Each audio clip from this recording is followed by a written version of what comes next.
The ocean covers 70% of the planet and is home to untold numbers of fish populations. In 2014, vessels caught more than 80 million tons of fish from the ocean's waters, a number that tells only part of the story. Every year, illegal, unreported and unregulated fishing hauls in an estimated $10 to $23 billion worth of fish. That's roughly 1 out of every 5 fish taken to market. Illegal fishing gives a leg up to operators who have an economic advantage by virtue of their willingness to break the law. It's not economically feasible to have enforcement assets in every part of the world checking compliance. But when tracking and satellite technologies are combined with the speed of gaming software and the power of artificial intelligence, a single analyst is able to monitor large swathes of ocean and pinpoint suspect activity.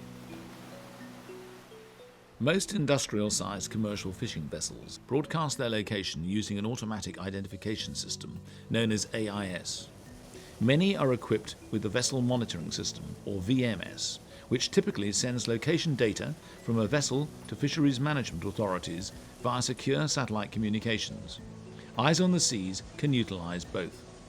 The platform uses a variety of algorithms to understand vessel behavior, from fairly simple processing of the data that we receive and making decisions based on that specific data, through to using very advanced machine learning, where the machine learns the movements of vessels and is able to apply that learning to other vessels.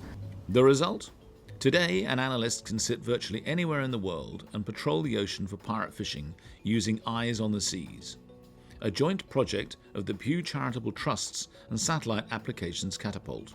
Here's how it works. Right now we're looking at the South Pacific Ocean outside of Chile's exclusive economic zone.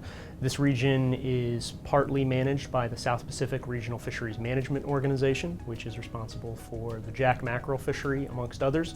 You can see a lot of fishing activity concentrated in a small area here, and we have a variety of alerts for the different vessels indicating different data that's available. So I'm able to click on each of these vessels and determine whether or not it has the adequate permit to be fishing in this part of the world. I can look at the course and the speed, look at the type of fishing, the effort that it's demonstrating in relation to other identifiable vessel information. One way that illegal fishing can go undetected is by transshipment at sea. That's when a fishing vessel offloads its catch to another vessel. The system has alerted us that these vessels are coming together. We can see it through the course, we can see it through their similar speeds, and we can see it through the alarms, which produce an automated alert to an analyst that this activity happens. And that demonstrates a lot of the power of the system because it's doing this analysis for the entire world all at once. Every fishing vessel's track, every non-fishing vessel's track is being analyzed and compared to our algorithms so that we can see what I should look at next. Even if a vessel goes dark and doesn't broadcast its location, Eyes on the Seas can still find it. So when a vessel turns off its transponder or is operating in a region without any ability to be tracked, we then turn to satellite data sources to understand the activities. Here we're looking at a vessel that is transiting across the Pitcairn Islands exclusive economic zone in the middle of the Pacific Ocean.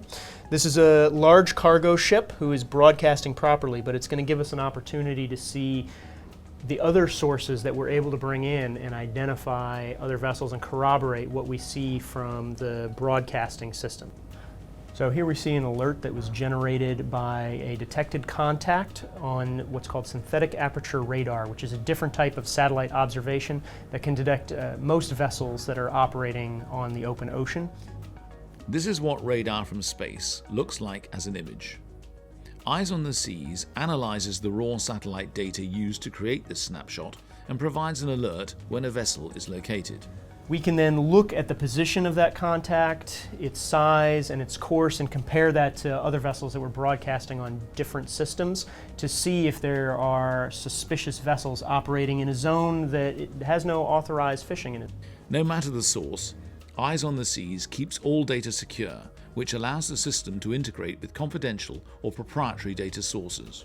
The applications for a cost-effective platform like this include monitoring of remote marine zones like the Pitcairn Island EEZ or the waters around Easter Island in Chile, as well as for monitoring the activities of vessels that are trying to integrate with the global supply chain in a transparent way that demonstrates their compliance with all of the different rules that a legitimate operator has to follow out on the ocean.